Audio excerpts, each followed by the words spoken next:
आलू पराठे और दही की चटनी खाने वाला ससुराल।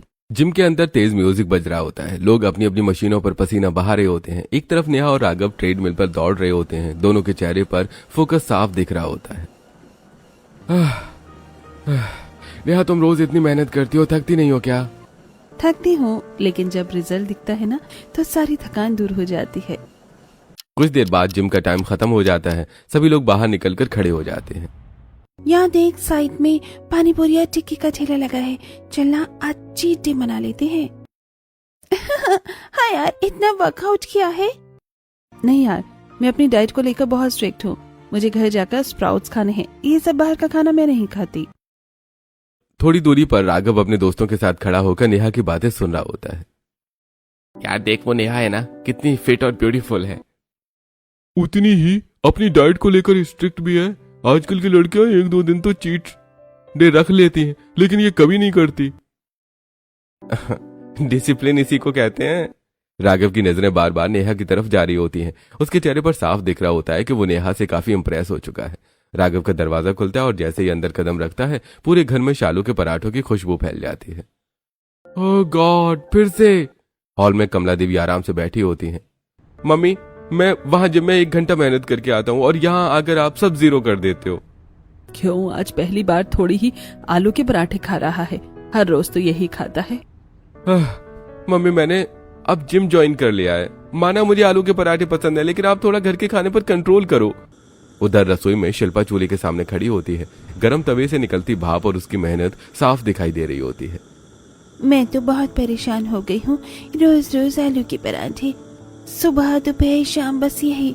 मेरी तो कमर ही टूट गई है। शिल्पा एक प्लेट में एक के ऊपर एक पराठे सजाती जाती है। प्लेट पूरी भर जाती है। और ऊपर से ये दही की चटनी, जिसे बिना इसके तो खाना पूरा ही नहीं होता। शिल्पा चेहरे पर नकली मुस्कान लाकर ट्रे उठाती है और हॉल में आती है। लो राघव, गर्मा गर्म आलू के पराठे। मुझे नहीं खाने ये आज आलू के पराठे, मैं ऑफिस जा रहा हूँ। अरे बेटा, खा ले। इतनी परेशानी तो शिल्पा को भी नहीं होती जितनी तुझे खाने में होती है। वो तो बेचारी इतनी गर्मी में बनाकर लाई है तेरे लिए। मामी जी, आपको क्या बताऊं, मुझे कितनी परेशानी होती है। मेरी कमर टूट चुकी है आपके इन पराठों की वजह से। शाम को नेहा अपने घर का दरवाजा खोलती है और अंदर आते ही अपना जिम बैग सोफे पर रख देती है। मामी, मैं आ गई। टेबल पर एक बाउल रखा होता है जिसमें उबली हुई सब्जियां होती हैं। ऊपर से नमक और मिर्च डाली हुई होती है। सब कुछ पहले से तैयार रखा होता है। मम्मी, आप मुझे कितने अच्छे से जानती हो। आपने पहले से ही तैयारी कर रखी है। हाँ बेटा, मुझे पता है तू आते ही यही खाती है, इसलिए पहले से बना के रख दिया। नेहा आराम से डाइनिंग टेबल पर बैठ जाती है और वो सब्जियां खाने लगती है। उसी समय उसके मम्मी पापा सामने बैठकर गर्मा गर्म आलू के पराठे खा रहे होते हैं। ले बेटा, तू भी एक पराठा खा ले, देख कितना स्वादिष्ट बना है। थैंक यू जी, आप लोग खाओ, मैं तो अपनी डाइट पर ही खुश हूँ। नेहा की बात सुनकर उसके मम्मी पापा हंस पड़ते हैं। घर का माहौल खुशियों से भर जाता है। वहीं दूसरी ओर स्कूल का लंच टाइम होता है। सभी बच्चे अपने अपने टिफिन खोलकर खाना खा रहे होते हैं। शिल्पा का बेटा चिंटू एक कोने में बैठा अपने टिफिन को देख रहा होता है। देखो तो, ये फिर से आलू के पराठे लेकर आया है। लगता है इसके घर में कुछ और खाने को मिलता ही नहीं बेचारा। और भी दूसरे का खाना बकरों की तरह खाता है। इसकी हालत पर तो तरस आता है। चिंटू की आंखों में आंसू आ जाते हैं, लेकिन वो खुद को संभालने की कोशिश करता है। मुझे ये पराठा पसंद है। हमारे घर में सब यही खाते हैं। तभी वहां पर टीचर आ जाती है। चुप हो जाओ सब, ऐसे किसी का मजाक नहीं उड़ाते, समझे तुम लोग। सभी बच्चे चुप हो जाते हैं। चिंटू चुपचाप अपना टिफिन खोलकर पराठे खाने लगता है। उसके चेहरे पर उदासी साफ दिख रही होती है। स्कूल से घर लौटते ही चिंटू सीधे रसोई में जाता है। मम्मी, इन आलू के पराठे की वजह से रोज मुझे स्कूल में कितनी इंसल्ट सहनी पड़ती है। क्या आप मुझे कुछ और बना के नहीं दे सकती? शिल्पा का दिल ये सुनकर टूट जाता है। वो चिंटू को अपने पास बिठाती है। बेटा, तुझे तो पता है ना, तेरी दादी यहाँ आलू के पराठे के अलावा कुछ और बनने ही नहीं देती। ना खुद कुछ खाती है, ना किसी और को कुछ खाने देती है। और अब तो मुझे भी आदत पड़ गई है। मम्मी, सब बच्चे मेरा बहुत मजाक उड़ाते हैं। शिल्पा अपने बेटे को गले लगाकर चुप कराने की कोशिश करती है, लेकिन उसकी आंखों में भी आंसू आ जाते हैं। अगले दिन जिम का वही रोज का माहौल अब नेहा और राघव के लिए खास बनने लगा होता है। दोनों साथ में एक्सरसाइज करते, हंसते, बातें करते और फिर साथ ही जिम से बाहर निकलते। नेहा, अब तो जिम आना सिर्फ फिटनेस के लिए नहीं, तुमसे मिलने के लिए भी हो गया है। अच्छा जी, ऐसा है क्या? जिम के बाहर एक छोटा सा कैफे होता है। दोनों अक्सर वहां बैठकर कॉफी पीते हैं और घंटों बातें करते हैं। पता है राघव, तुम्हारे साथ टाइम कैसे निकल जाता है पता ही नहीं चलता। क्योंकि अब ये सिर्फ टाइम पास नहीं, कुछ खास बनता जा रहा है। दोनों की आंखों में एक दूसरे के लिए प्यार साफ दिखने लगता है। उनका रिश्ता अब एक नए मोड़ पर पहुंच चुका होता है। अगले दिन नेहा घर पहुंचती है। उसके चेहरे पर खुशी साफ दिख रही होती है। वो सीधा रसोई में जाती है जहां उसकी मम्मी काम कर रही होती है। मम्मी चलो मैं भी आपकी मदद कर देती हूँ। आजा बेटा, देख मैं आलू के पराठे बना रही हूँ, तू भी बनाना सीख ले। क्या यार मम्मी, जब देखो आलू के पराठे, कल ही तो खाए थे। बेटा वो 1 महीने पुरानी बात है, तू कौन सी दुनिया में जी रही है। मम्मी मुझे ये पराठे अच्छे नहीं लगते रोज रोज। अच्छा, अगर तुझे इतना ही है तो तू बनाकर दिखा मुझे आलू के पराठे। नेहा मजबूरी में आटा उठाती है और पराठा बनाने की कोशिश करती है। कभी पराठा बेलते समय फट जाता है। देखा, तुझे तो अभी आलू के पराठे बनाना भी नहीं आता, पहले ये सीख ले। नेहा चिढ़कर बेलन रख देती है और गुस्से में वहां से चली जाती है। मुझे नहीं सीखना ये सब।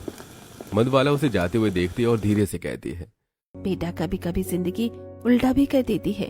क्या पता तुझे ऐसा ससुराल मिल जाए जहाँ ये सब बहुत पसंद हो। मम्मी मैंने सुन लिया और ऐसा कुछ नहीं होगा।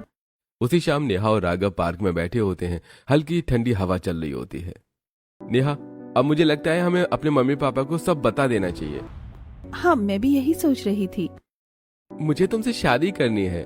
मैं अब एक भी दिन तुम्हारे बिना नहीं रह सकता। शादी तो मुझे भी तुमसे ही करनी है। अब मैं भी लाइफ में सेटल होना चाहती हूँ। अगले दिन दोनों परिवार एक साथ मिलते हैं। घर में हल्का सा टेंशन लेकिन खुशी का माहौल होता है। नेहा सूट में बहुत सुंदर लग रही होती है, एकदम फिट, कॉन्फिडेंट और ग्रेसफुल। बहुत प्यारी है आपकी बेटी। धन्यवाद बहन जी। हमें तो रिश्ता मंजूर है। दोनों परिवार को एक दूसरे के बच्चे पसंद आ जाते हैं और रिश्ता पक्का हो जाता है। अगले दिन नेहा बहुत खुश होती है। तभी मधुबाला के फोन पर कॉल आता है। हेलो बहन जी। बहन जी, हमारे यहाँ सब लोग आलू के पराठों के बहुत शौकीन हैं। मैं आपको पहले से ही बता रही हूँ ताकि नेहा को आगे कोई दिक्कत ना हो। अच्छा जी, कोई बात नहीं बहन जी, मैं समझ गई। फोन करते ही मधुबाला के चेहरे पर चिंता आ जाती है। अब मैं क्या करूँ, इसे तो आलू के पराठे बनाना भी नहीं आता और खाना भी पसंद नहीं है। उसी दिन से मधुबाला नेहा को जबरदस्ती रसोई में बुलाकर आलू के पराठे बनाना सिखाने लगती है। देख बेटा, जो इंसान जिस चीज से भागता है ना, भगवान उसे वही चीज दे देते हैं और फिर तेरे पास कोई ऑप्शन भी नहीं होगा। इसलिए मेरी बात मान और ये सब सीख ले। मम्मी आप कैसी बातें कर रही हो? कोई जबरदस्ती थोड़ी ना होती है कि मैं बस यही बनाना सीखूंगी। लेकिन फिर भी मधुबाला नेहा को बार बार पराठे बनाना सिखाती रहती है। नेहा मन मारकर सीखने लगती है। उसे अभी नहीं पता होता कि उसकी जिंदगी जल्द ही उसी चीज के इर्द गिर्द घूमने वाली है जिससे वो सबसे ज्यादा दूर भागती है। हल्के से घूंघट में रसोई के दरवाजे पर खड़ी होती है। बेटा, आज तेरी पहली रसोई है और आज तुझे आलू के पराठे और दही की चटनी बनानी है। ये सुनते ही नेहा के चेहरे के भाव बदल जाते हैं। अच्छा, तो मम्मी इसीलिए मुझे बार बार आलू के पराठे बनाना सिखा रही थी। मुझे पहले से ही लग रहा था कुछ गड़बड़ है। नेहा जल्दी से रसोई के अंदर जाती है और अपनी मम्मी को फोन लगाती है। मम्मी, तो इस वजह से आप मुझे रोज आलू के पराठे बनाना सिखा रही थी? क्या हुआ बेटा? अब आप इतनी भोली मत बनो मम्मी, आपको सब पता था। आपको मुझे पहले ही बता देना चाहिए था। अरे बेटा, आलू के पराठे ही तो हैं, इसमें इतनी बड़ी कौन सी बात है। अब तो तेरा ससुराल है, वहाँ तुझे हर परंपरा निभानी पड़ेगी। नेहा गुस्से में फोन काट देती है। नेहा कुकर में आलू डालती है और गैस पर चढ़ा देती है। कुछ ही देर में कुकर से सीटी की आवाज आने लगती है। मुझे तो ठीक से पराठे बनाना भी नहीं आता। मैंने सोचा था पहले दिन सबको अच्छा खाना खिलाऊंगी, लेकिन अब तो सबके सामने मेरी इंसल्ट हो जाएगी। तभी रसोई में शिल्पा आती है। मेरी देवरानी जी, क्या बड़बड़ा रही हो? मैंने सब सुन लिया। लगता है तुम्हें आलू के पराठे बनाना नहीं आता। हाँ दीदी, मुझे ये सब नहीं आता। सच कहूँ तो मुझे किसी भी तरह के पराठे बनाने नहीं आते। कोई बात नहीं, मैं सिखा दूंगी। शिल्पा धीरे धीरे नेहा को पराठे बनाना सिखाने लगती है। कैसे आटा गूंथना है, कैसे पिड्डी डालनी है, कैसे बेलना है। काफी मेहनत के बाद नेहा किसी तरह सारे पराठे तैयार कर लेती है और ट्रे में सजाकर बाहर ले आती है। डाइनिंग टेबल पर सब लोग बैठकर इंतजार कर रहे होते हैं। कमला देवी एक पराठा उठाती हैं, लेकिन उसका आकार एकदम टेढ़ा मेढ़ा, कहीं से गोल तो कहीं से त्रिकोण जैसा होता है। बाकी लोग भी अलग अलग शेप के पराठे देखकर हल्का हल्का हंसने लगते हैं। अच्छा, हमारी छोटी बहू को अभी पराठा बनाना नहीं आता। कोई बात नहीं बेटा, तू धीरे धीरे सीख जाएगी और यहाँ तो तुझे हर दिन प्रैक्टिस करने को मिलेगा। नेहा इस बात का मतलब ठीक से समझ नहीं पाती और चुपचाप मुस्कुरा देती है। दोपहर को नेहा थकी हुई सी शिल्पा के पास आती है। दीदी आज दोपहर में क्या बनेगा? आलू के पराठे। नेहा थोड़ा चौंक जाती है। शाम को नेहा फिर से कमला देवी के पास जाती है। मम्मी जी शाम को क्या बनेगा? आलू के पराठे। अब नेहा के चेहरे पर हल्की टेंशन साफ दिखाई देने लगती है।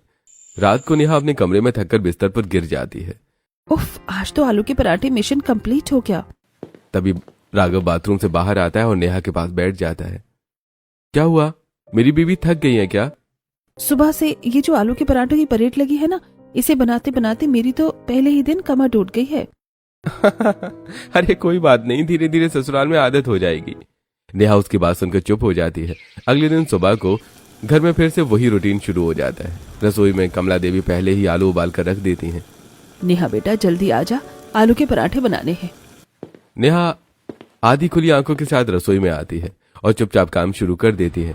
वो आलू मैश करती है, आटा गूंथती है और तवे के सामने खड़ी होकर पराठे बनाने लगती है। रसोई में गर्मी और धुआं बढ़ता जाता है। कुछ ही देर में नेहा के चेहरे से पसीना बहने लगता है। उसका मेकअप धीरे धीरे फैलने लगता है। काजल आंखों के नीचे फैलकर उसका चेहरा काला काला कर देता है। किसी तरह नेहा पराठे ट्रे में रखती है और डाइनिंग टेबल पर ले आती है।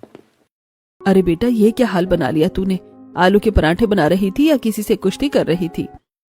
मम्मी मुझे ज्यादा पसीना आता है और गर्मी भी बहुत लगती है। ऊपर से ये मेकअप भी टिक नहीं पाया, इसलिए काजल फैल गया। नेहा जल्दी से मुंह धोने चली जाती है। वापस आकर वो चुपचाप बैठती है। उसका आलू के पराठे खाने का बिल्कुल भी मन नहीं करता, लेकिन फिर भी वो मन मारकर खाने लगती है। तीसरे दिन सुबह भी वही होता है, फिर से आलू के पराठे। लेकिन दोपहर में नेहा सोचती है कि आज कुछ अलग बनाया जाए। नेहा रसोई में अपनी पसंद का खाना बनाती है, मटर पनीर और चाप की सब्जी। देखिए आज मैंने मटर पनीर और चाप बनाई है, आप सब लोग खाकर बताइए कैसी बनी है। सब लोग एक दूसरे की तरफ देखते हैं और फिर मना कर देते हैं। बेटा यहाँ पर कोई ये सब चीजें नहीं खाता, हम तो बस आलू के पराठे ही खाते हैं। मम्मी पिछले 3 दिन से आप सिर्फ आलू के पराठे ही खा रहे हैं और मैं तो रोज रोज खाकर बहुत बोर हो गई हूँ। मैंने अपनी लाइफ में इतना ऑयली खाना कभी नहीं खाया। नेहा का रोज का रूटीन बन जाता है। सुबह 6 बजे उठना, कुकर में आलू चढ़ाना, नहाना और आलू छीलना और 1 घंटे तक खड़े होकर पराठे बनाना। इतने में राघव जिम से वापस आ जाता है। सब लोग खुशी खुशी पराठे खाकर चले जाते हैं, लेकिन नेहा के चेहरे पर थकान और उदासी साफ दिखती है। नेहा धीरे से राघव के पास जाती है। राघव मैं तो यहाँ आकर बहुत परेशान हो गई हूँ, पता नहीं कैसे अनहेल्दी लोग हैं आप सब। राघव को उसकी बात बिल्कुल पसंद नहीं आती। आलू के पराठे इतनी सिंपल चीज है, वो भी तुमसे ठीक से नहीं बन पा रहे हैं और ऊपर से हर वक्त कमी निकालती रहती हो मेरे घर वालों में। इतना कहकर राघव अपना ऑफिस बैग उठाता है और गुस्से से घर से निकल जाता है। नेहा वहीं खड़ी रह जाती है। उसकी आंखों में हल्की नमी आ जाती है। शाम को नेहा बालकनी में योगा मैट बिछाकर एक्सरसाइज करने की कोशिश करती है, लेकिन जैसे वो झुकती है उसकी कमर में तेज दर्द होता है। वो धीरे से बैठ जाती है और कमर पर हाथ रख लेती है। बस कर ली मैंने एक्सरसाइज, अब यहाँ आकर बस एक ही मोटिव रह गया है, पूरा दिन आलू के पराठे बनाओ और जैसे तैसे अपनी नींद पूरी करो। नेहा आसपास की तरफ देखती है। अगली सुबह नेहा सुबह 6 बजे से रसोई में लगी होती है और लगातार काम करते करते आखिरकार 8 बजे तक पराठे बनाकर फ्री होती है। उसके हाथ आटे और तेल से सने होते हैं, चेहरा पसीने से भीगा होता है। वो जल्दी जल्दी घर के बाकी काम करने लगती है, झाड़ू, बर्तन, सफाई, और देखते ही देखते 12 बज जाते हैं। अभी तो सुबह के काम खत्म किए थे और फिर से लंच का टाइम हो गया। नेहा फिर से रसोई में खड़ी होकर पराठे बनाने लगती है। उसके बाद सबके लिए चाय बनाती है। जैसे तैसे थोड़ा बैठती है और फिर रात के खाने का समय हो जाता है। उसका पूरा दिन बस रसोई, गर्मी, धुआं और पसीने में निकल जाता है। नेहा को दिन में 2-3 बार नहाना पड़ता है क्योंकि उसे बहुत ज्यादा पसीना आता है। एक दिन राघव उसे बार बार नहाते हुए देखता है। यार नेहा, ऐसे बार बार मत नहाया करो, अगर इतना नहाओगी तो तुम्हें सर्दी गर्मी हो जाएगी। ये बात अपने घर वालों को समझाओ, मेरे लिए तो स्टैंड नहीं ले सकते क्या? तुम हर वक्त मेरे परिवार वालों को दोष क्यों देती रहती हो? इतनी सिंपल सी चीज बनाने में भी तुम्हें जोर पड़ता है। क्या बाकी घर की लड़कियां खाना नहीं बना रही हैं? आपका परिवार इतना अनहेल्दी है, पता है कितना कोलेस्ट्रॉल बढ़ता है इतना ऑयली खाना खाने से।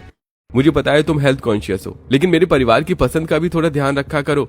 हर वक्त अपनी मनमानी करने की जरूरत नहीं है। तुम्हें समझाना यानी भैंस के आगे बीन बजाना है। मुझसे बात मत किया करो। हाँ, मुझे भी तुमसे बात करने का कोई शौक नहीं है। दोनों अलग अलग दिशाओं में चले जाते हैं। घर का माहौल और भारी हो जाता है। अगले दिन नेहा धीरे से शिल्पा के पास आती है। दीदी चलो ना चुपके से बाहर चलते हैं, मेरा आज कुछ बाहर खाने का बहुत मन कर रहा है। हाँ चलो, मेरा भी बहुत टाइम से मन कर रहा है। दोनों चुपके से घर से निकल जाती हैं और एक रेस्टोरेंट में पहुंचती हैं। वहां वो ढेर सारा अलग अलग खाना ऑर्डर करती हैं, पनीर, चाट, नूडल्स, और हंसते हंसते पेट भर कर खाती हैं। दीदी, आज तो दिल खुश हो गया। सच में कितने दिनों बाद कुछ अलग खाने को मिला। अगले दिन दोनों मंडी में होती हैं। शिल्पा एक बड़ी बोरी में आलू रिक्शा में रखवा रही होती है और नेहा प्याज और धनिया खरीद रही होती है। दीदी, आपने कभी घर वालों को समझाने की कोशिश नहीं की? यार, तुम्हें लगता है मैंने नहीं की? मैंने 100 बार समझाया है। तुम्हारे टाइम पर तो फिर भी ठीक है, मेरे टाइम पर तो हर वक्त घर में गेस्ट बैठे रहते थे और उनको भी ये लोग आलू के पराठे ही खिलाते थे। अब तो हालत ये है कि रिश्तेदारों ने आना ही बंद कर दिया है, क्योंकि हर फंक्शन में बस आलू के पराठे। दीदी, इसका कोई सॉल्यूशन नहीं है क्या? पता नहीं, मैंने तो अपने मम्मी पापा को भी बुलाया था समझाने के लिए, लेकिन कुछ नहीं बदला। मुझे नहीं लगता इनकी आदत कभी सुधरेगी। दोनों घर लौटती हैं और आलू की भारी बोरी उठाकर अंदर लाती हैं। उनके हाथ दर्द से कांपने लगते हैं। अगले दिन कमला देवी नेहा को बाजार से सामान लाने के लिए पैसे देती हैं। ये ले पैसे, आलू, प्याज, धनिया और दही ले आना। नेहा पैसे गिनती है और उसके चेहरे के भाव बदल जाते हैं। मम्मी जी कितनी कंजूस हैं, इतने ही पैसे दिए हैं जिसमें सिर्फ आलू, प्याज, धनिया और दही आ सके। हद हो गई, यहाँ तो खाने पीने में भी इतनी कंजूसी है। पता नहीं कैसे चलेगा इनका जीवन। नेहा गुस्से से पैसे पकड़ती है और बाहर निकल जाती है। क्या कभी इस घर में आलू के पराठों के अलावा भी कुछ बदलेगा? अगले दिन नेहा अपने दोस्तों के साथ एक रेस्टोरेंट में बैठी होती है। टेबल पर अलग अलग तरह के स्वादिष्ट खाने रखे होते हैं। पनीर, पास्ता, चाट, नूडल्स, सब कुछ देखकर नेहा की आंखों में चमक आ जाती है। जैसे खाना आता है, नेहा बिना रुके तेजी से खाने लगती है, जैसे बहुत दिनों से उसे ऐसा खाना नसीब ही नहीं हुआ हो। नेहा, तू तो ऐसे खा रही है जैसे जंगलों में रहकर आई हो, जैसे आज से पहले कभी खाना ही नहीं खाया। अरे यार, बस पूछ मत, मेरे ससुराल वाले आलू के पराठों के अलावा कुछ भी नहीं खाते। समझ ले, मैं तो भुक्कड़ बन गई हूँ। यार, उनसे बात करे से कैसे चलेगा? रोज रोज आलू के पराठे खाओगे तो सब फैटी हो जाओगे। और तुझे तो पता है आजकल कितनी बीमारियां चल रही हैं। तुझे तो पता है कि मैं कितनी हेल्थ कॉन्शियस हूँ, लेकिन उन्हें समझ ही नहीं आता। यहाँ तक कि राघव भी जिम में कितना हेल्दी बनता था, लेकिन अब उसके असली रंग सामने आ गए हैं। उसे भी बस आलू के पराठे ही पसंद है। यार, राघव से ये उम्मीद नहीं थी। उसे तो अपने परिवार को समझाना चाहिए। वो आजकल के जमाने का लड़का है, उसे गलत आदतों को बढ़ावा नहीं देना चाहिए। वही तो, इसी बात पर तो हमारी रोज लड़ाई होती है। अगले दिन नेहा घर पर कमला देवी के पास जाती है। मम्मी जी, मुझे घर जाना है। मुझे अपने मम्मी पापा की बहुत याद आ रही है। ठीक है बेटा, चली जा। शिल्पा को भी जाना था, लेकिन अगर तुम दोनों एक साथ चले जाओगे तो आलू के पराठे कौन बनाएगा? बस इनको तो हर वक्त आलू के पराठों की ही पड़ी रहती है, जैसे इस घर में किसी को भी किसी और से मतलब ही नहीं है। अगले दिन नेहा अपने मायके पहुंचती है। जैसे ही अंदर आती है, वो अपनी मम्मी को एक पेपर पकड़ा देती है। मम्मी, ये 1 हफ्ते का मेन्यू है। जब तक मैं यहाँ हूँ मुझे रोज अलग अलग खाना चाहिए। एक दिन भी किसी तरह का पराठा मत बनाना, नहीं तो मैं उसी दिन नाराज होकर चली जाऊंगी। और वैसे भी मैं आपसे अभी भी नाराज हूँ। आपने मुझे पहले क्यों नहीं बताया कि वो लोग रोज रोज आलू के पराठे खाते हैं? अरे बेटा, मुझे क्या पता था कि वो लोग रोज रोज खाते होंगे। मुझे लगा कभी कभी खाते होंगे, इसलिए तो मैंने तुझे पहले से सिखाने की कोशिश की थी। बस अब कुछ अच्छा खाना बना दो, फिर बात करूंगी। मधुबाला जल्दी से रसोई में जाती है और नेहा के लिए उसकी पसंद का खाना बनाकर लाती है। नेहा खुशी खुशी खाना खाने लगती है। उसके चेहरे पर सुकून साफ दिख रहा होता है। बेटा, सच सच बता, वहाँ क्या चल रहा है? मम्मी, वहाँ सब लोग रोज सिर्फ आलू के पराठे खाते हैं। मेरे हाथ भी कितनी बार चल चुके हैं, लेकिन किसी को कोई फर्क नहीं पड़ता। बेटा, तू उन्हें समझाने की कोशिश कर। इंसान खाने के लिए ही तो कमाता है। अगर अलग अलग चीजें नहीं खाएंगे तो कमाने का क्या फायदा? और इतना ऑयली खाना खाएंगे तो बीमारी भी तो होगी। मम्मी, मैंने उन्हें बहुत समझाने की कोशिश की, लेकिन उन्हें कोई फर्क नहीं पड़ता। और राघव भी सबके जैसा ही है। अगले दिन नेहा कमरे में चुपचाप बैठी होती है। उसके चेहरे पर उदासी और थकान साफ दिखाई दे रही होती है। वो खिड़की के बाहर देख रही होती है, जैसे कहीं खो गई हो। क्या हुआ नेहा, तुम इतनी परेशान क्यों लग रही हो? आपको पता है मैं किस चीज से परेशान हूँ, लेकिन मुझे ये भी पता है कि आप कभी मेरा साथ नहीं दोगे। जब मेरा साथ ही नहीं देना था तो मुझे इस घर में लाए ही क्यों? यार, मुझे पता है तुम किस बात को लेकर परेशान हो, लेकिन तुम्हें भी मेरे परिवार की थोड़ी रिस्पेक्ट करनी चाहिए। मैं रिस्पेक्ट करने की मना नहीं कर रही, लेकिन मैं आपकी गलत आदत छुड़वाना चाहती हूँ। क्या उसमें भी आप मेरा साथ नहीं दे सकते? क्या आपको अपने मम्मी पापा से प्यार नहीं है? क्या आप उन्हें हेल्दी नहीं देखना चाहते? मैं जानता हूँ तुम अपने घर में कितनी खुश थी और कितनी हेल्थ कॉन्शियस थी, और यहाँ आकर तुम परेशान हो गई हो। मैं ये अनहेल्दी लाइफ और नहीं जी सकती। प्लीज कोई सॉल्यूशन निकालो। मैं रोज रोज ये आलू के पराठे नहीं खा सकती। मैं बहुत परेशान हो गई हूँ। अगर कुछ नहीं बदला तो मैं आपको छोड़कर चली जाऊंगी। यार ऐसी बातें मत करो। ठीक है, मैं तुम्हारी मदद करने को तैयार हूँ। मुझे समझ आ गया है कि तुम और भाभी दोनों कितनी परेशान हो। मैं तुम्हारा साथ दूंगा। तो हमें तीनों को मिलकर कुछ करना होगा ताकि घर वालों की आदत सुधर जाए। जब घी सीधी उंगली से नहीं निकलता तो उंगली टेढ़ी करनी पड़ती है। अगले दिन सुबह मुकुल, राघव, नेहा और शिल्पा गार्डन में खड़े होकर धीरे धीरे आपस में बात कर रहे होते हैं। अरे वाह, आज तो तुम चारों की खुफिया मीटिंग चल रही है। नहीं मम्मी जी, बस ऐसे ही बातें कर रहे थे। अगले दिन दोपहर को कमला देवी ड्राइंग रूम में बैठकर चाय पी रही होती हैं। मामी जी, मेरी मम्मी जी की तबीयत ठीक नहीं है और मुझे उनकी बहुत याद भी आ रही है। उनके पास देखभाल करने वाला कोई नहीं है। मैं अपने घर जाना चाहती हूँ। हाँ बेटा, चली जा।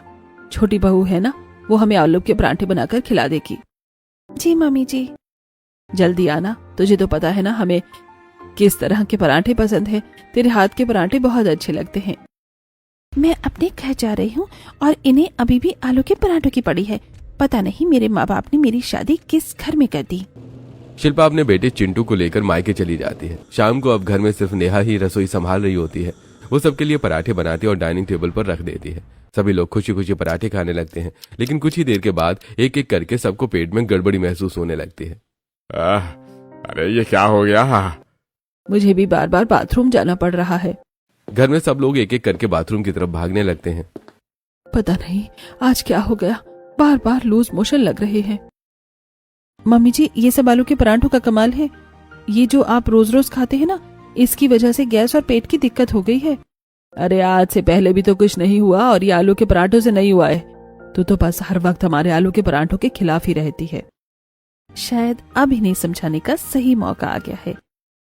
अगले ही दिन सुबह का माहौल बदल जाता है। नेहा चुपचाप रसोई में जाती है, लेकिन इस बार वो आलू उबालने की बजाय अपनी पसंद का खाना बनाने लगती है। कम तेल वाला, हल्का और हेल्दी। थोड़ी देर बाद नेहा ट्रे में खाना सजाकर डाइनिंग टेबल पर रख देती है। बेटा, ये क्या बना दिया? हमें ये सब नहीं खाना। तुझे पता नहीं है कि हमें आलू के पराठे चाहिए? खाना हो तो खा लीजिए, नहीं तो कोई मत खाओ। कोई जबरदस्ती नहीं कर रहा आपके साथ। ये कहकर नेहा अपनी प्लेट उठाती है और गुस्से से अपने कमरे में चली जाती है। कमला देवी और रिया एक दूसरे की तरफ देखने लगती हैं। इसके तेवर कैसे बदल गए एकदम से? कल तक तो ठीक से बात कर रही थी, आज क्या हो गया? पता नहीं मम्मी। चल बेटा, हम खुद ही पराठे बना लेते हैं। दोनों रसोई में जाती हैं। गर्मी और धुएं में उनकी हालत खराब होने लगती है।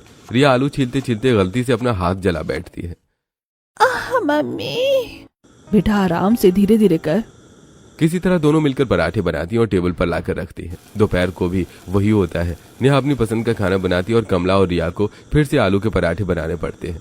शाम को भी यही सिलसिला चलता है। दोनों थक कर चूर हो जाते हैं। वहीं दूसरी ओर रात को शिल्पा अपने पति मुकुल से फोन पर बात कर रही होती है। अब हमें घर वालों की आदत सुधारनी ही होगी। तो क्या सोचा है तुमने? अगले दिन मुकुल एक ऑफिस मीटिंग के बहाने बाहर चला जाता है। उसी दिन राघव के पास भी कॉल आता है। राघव, एक जरूरी मीटिंग के लिए दुबई जाना है, तू चला जा। अब मेरे बस का नहीं है ये सब। ठीक है पापा, मैं चला जाता हूँ। अब घर में पुरुष सदस्य भी नहीं होते। घर में आलू खत्म हो जाते हैं। कमला और रिया मजबूरी में बाजार से आलू की भारी बोरी लेकर आती हैं। दोनों बोरी उठाते उठाते थक जाती हैं और कमर पकड़ कर बैठ जाती हैं। ये तो बहुत मेहनत का काम है। आलू के पराठे बनाना कोई आसान काम नहीं है। ओहो, मेरी तो कमर ही टूट गई। हाँ मम्मी, भाभी ये सब रोज कैसे करती थी? कमला देवी तुरंत शिल्पा को फोन लगाती है। बेटा शिल्पा, तू कब तक आएगी? 3 दिन हो गए, नेहा ने पराठे नहीं बनाए और ठीक से बात भी नहीं कर रही। रोज रोज पराठे बनाकर मेरी हालत खराब हो गई है। मम्मी जी, अभी मम्मी की तबीयत ठीक नहीं हुई है। मुझे कुछ दिन और रुकना पड़ेगा। चल ठीक है, तू आराम से आ जाना, मैं संभाल लूंगी। फोन कट जाता है। अब पता चला हमें कितनी मेहनत करनी पड़ती थी और ये लोग 2 मिनट में सब खा जाते थे। उधर रसोई में फिर से कमला और रिया पराठे बना रही होती हैं। कमला देवी नेहा से कुछ कहने की कोशिश भी नहीं करती। मैंने अगर कुछ कह दिया और इसने इसका उल्टा जवाब दे दिया तो मेरी ही इज्जत चली जाएगी। बेहतर है चुपचाप खुद ही बना लूं। अचानक तवे से कमला देवी का हाथ जल जाता है। बहुत दर्द हो रहा है।